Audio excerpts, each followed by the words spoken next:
Bom dia, vamos para mais uma aula de Química e hoje a gente vai realizar a correção de alguns exercícios do módulo 1 ao módulo 4 de Química 1. Começando com o módulo 1, página 296, exercício 9. Quando um automóvel é abastecido com álcool ou gasolina em um posto de abastecimento, as pessoas que estão na proximidade do veículo sentem um cheiro de combustível. Esse fato evidencia a ocorrência da mudança de estado físico conhecida como. Então, tem um automóvel e ele é abastecido com álcool. O álcool está no estado líquido, tudo bem? Ou a gasolina, também no estado líquido.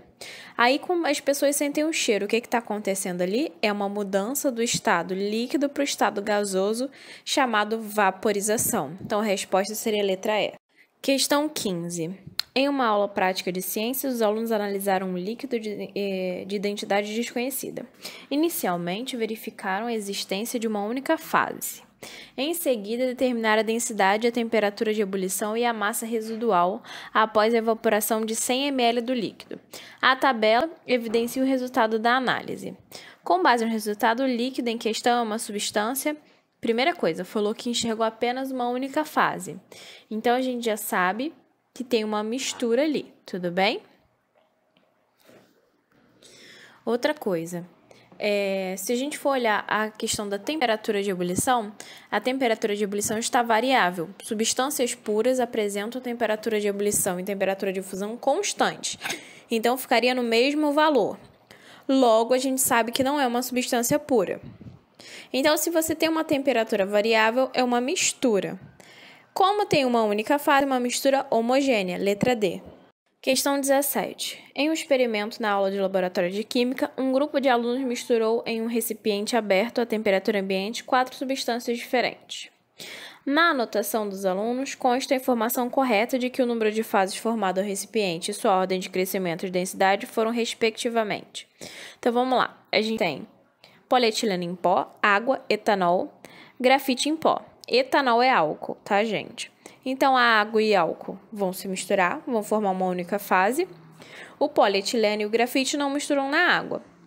Então, se a gente olhar a relação da densidade, o polietileno fica em cima, depois vem a água com o etanol, depois o grafite em pó. Então, a gente tem 3 fases, uma do polietileno, outra da água do álcool e outra do grafite. E nessa ordem, polietileno, porque é menos denso, depois a água com etanol e, por último, o grafite, que é mais denso. Então, a resposta seria a letra B, 3 fases.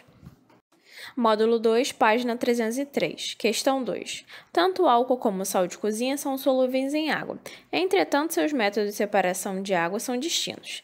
Explique essa afirmação e propõe um método de separação para ambas as misturas. Então, a gente tem álcool e água e álcool e sal. Qual é a diferença? Primeiro que na álcool e água, nós temos 2 substâncias no estado líquido. Para realizar a separação, a gente tem que usar uma coisa chamada destilação fracionada, que vai ser um método baseado no ponto de ebulição das substâncias. O álcool, por ter um ponto de ebulição menor, ele vai separar da água, tudo bem? O segundo, a gente tem o sal com água. Já temos uma substância no estado sólido com uma substância no estado líquido. A gente vai usar a destilação, só que a destilação simples. Então, a água, até chegar ao seu ponto de ebulição, ela vai separar do sal. Então, o sal vai ficar no recipiente e a água no outro. Questão 19. Para impedir a contaminação microbiana do suprimento de água, deve-se eliminar as emissões de efluentes e, quando necessário, tratá-las como desinfetante. O ácido hipocloroso, produzido pela reação entre cloro e água, é um dos componentes mais empregados como desinfetante. Contudo, ele não atua somente como oxidante, mas também como um ativo agente de cloração. A presença da matéria orgânica dissolvida no suprimento de água clorado pode levar à formação de clorofórmio e outras espécies orgânicas cloradas tóxicas. Visando eliminar da água o clorofórmio e outras moléculas orgânicas, o tratamento adequado é: então, para a gente eliminar a clorofórmio e outras moléculas orgânicas, o tratamento vai ser filtração, tá? Então, com o uso de filtro de carvão ativo, o carvão vai absorver o clorofórmio e as outras moléculas orgânicas devido à alta porosidade e a água vai ficar sem essas substâncias. Então, seria a letra A. Módulo 3, página 311. Questão 11. Comemorou-se no ano de 2011 o centenário do modelo proposto pelo físico neerlandês Ernest Rutherford, Prêmio Nobel de Química em 1908. Em 1911, Rutherford bombardeou uma finíssima lâmina de ouro com partículas alfas oriundas de uma amostra contendo o elemento químico polônio. De acordo com o experimento de Rutherford, conclui-se que o átomo é uma partícula maciça indestrutível? Não. Quem falou isso foi Dalton. Existe no centro do átomo um núcleo pequeno, denso e negativamente carregado? Não. Na verdade, ele descobriu que no núcleo do átomo existem partículas positivas. C. Os elétrons estão mergulhados em uma massa homogênea de carga positiva? Não. Quem falou isso foi o Thomson. D. A maioria das partículas alfa sofreu um desvio ao atravessar na lâmina de ouro? Não. E. Existe no átomo mais espaços vazios do que preenchidos, então a resposta seria a letra E. Com seu experimento, Rutherford viu que a maior parte das partículas alfas elas passavam direto. Logo, dentro do átomo existem mais espaços vazios do que preenchidos. Questão 13. Alguns seres vivos possuem interessante mecanismo, a exemplo das reações que utilizam energia proveniente dos alimentos para excitar elétrons de átomos em determinadas moléculas.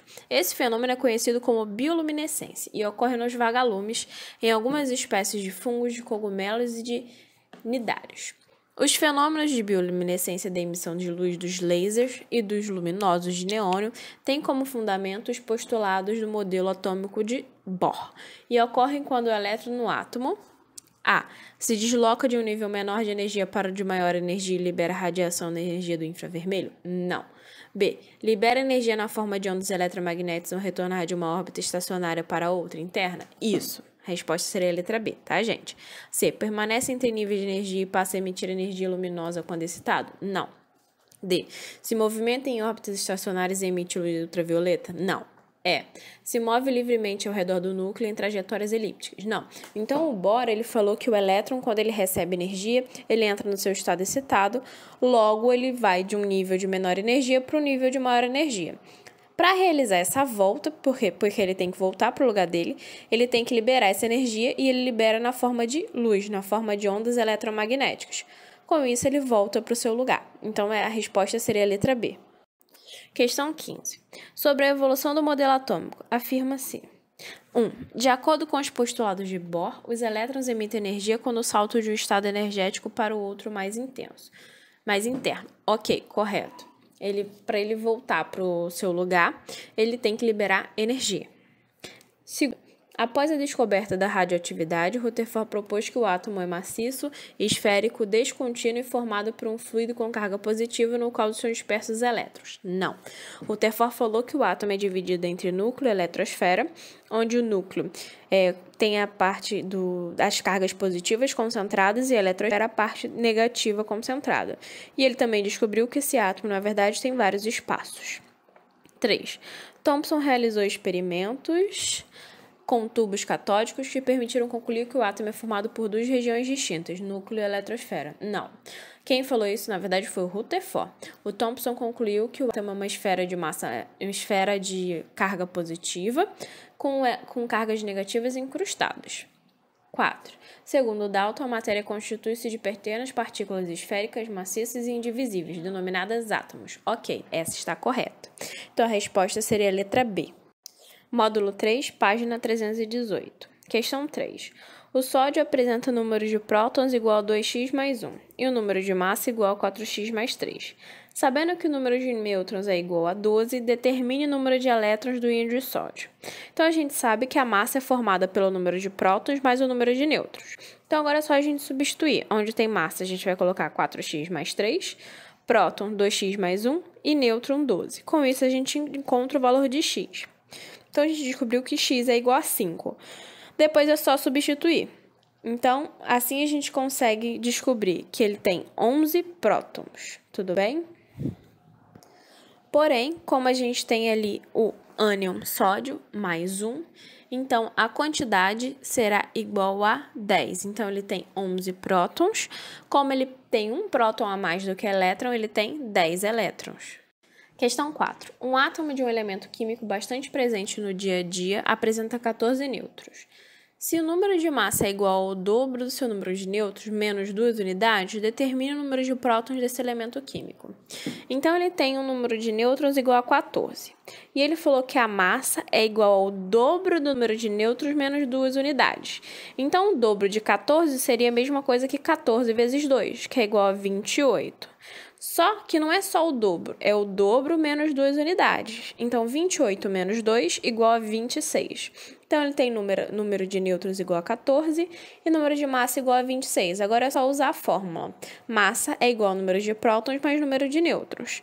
Então, o número de prótons vai ser 26 menos 14, que é igual a 12. Questão 8. O íon ferro, mais 2, que faz parte da molécula de hemoglobina e integra o sistema de transporte de oxigênio no interior do corpo, possui 24 elétrons e número de massa igual a 56. Ele quer saber o número de prótons e o número de nêutrons correspondentes desse íon. Primeira coisa, ele está na forma de cátion bivalente. O que significa isso? Que ele perdeu 2 elétrons. Então, se ele perdeu 2 elétrons, significa que ele tem 2 prótons a mais. Então, se ele tem 24 elétrons, ele tem 2 prótons a mais, ele tem 26 prótons. O número de nêutrons é só tirar a massa menos o número de prótons. Então, 56 menos 26 é igual a 30. Então, a resposta seria a letra A. Então, pessoal, por hoje é só. Tá? Eu espero que todos tenham uma boa aula, leiam a apostila, não deixem de fazer os exercícios e, em caso de dúvida, entre em contato comigo. Não esqueçam da nossa aula online, tá? Qualquer dúvida é só falar comigo pela aula online.